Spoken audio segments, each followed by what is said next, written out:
gratë janë të forta, burrat janë të fortë, po janë dhe të urtë.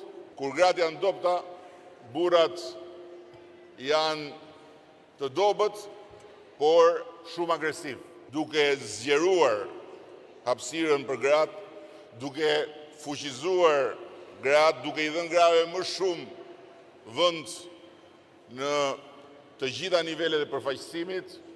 Faktikisht, ne të gjithë së bashku luftojmë për t'i bërë burrat më të vetëdijshëm, për t'i bërë burrat më të arsyeshëm dhe për t'i bërë burrat më të urtë në kuptimin e mençurisë, jo thjesht në kuptimin e lepepeqes.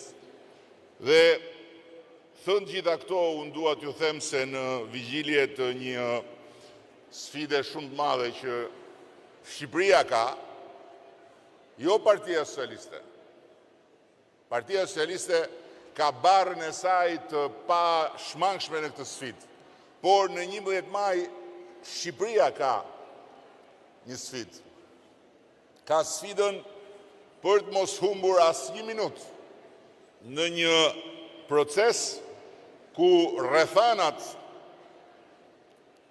tonat brendshme dhe rrethanat e brendshme të Europës janë bërë një, dhe për herë të parë në historinë tonë mundësia për të bërë pjesë e familjes europiane është reale dhe është e gjitha në duart tona, në duart e shqiptarëve. Dhe në këtë sfidë të Shqipërisë, kur ne po përgatitemi që të hymë në fushën e betejës elektorale, unë dua t'ju them se ndryshe nga të tjerët që kanë grumbulluar të gjitha rraqet mashkullore të Shqipërisë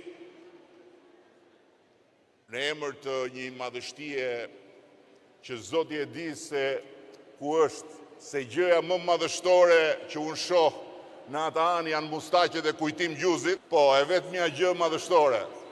Shikojeni mustaqet e Kujtim Gjuzit dhe aty e keni kartë vizitën e madhështisë së asaj bauleje me rraqe. Ne do të kemi një qasje krejt tjetër. Ne, burrat, ata që kanë marrë nga Partia Socialiste mandate, do t'i hedhim në fushë që të meritojnë mandate.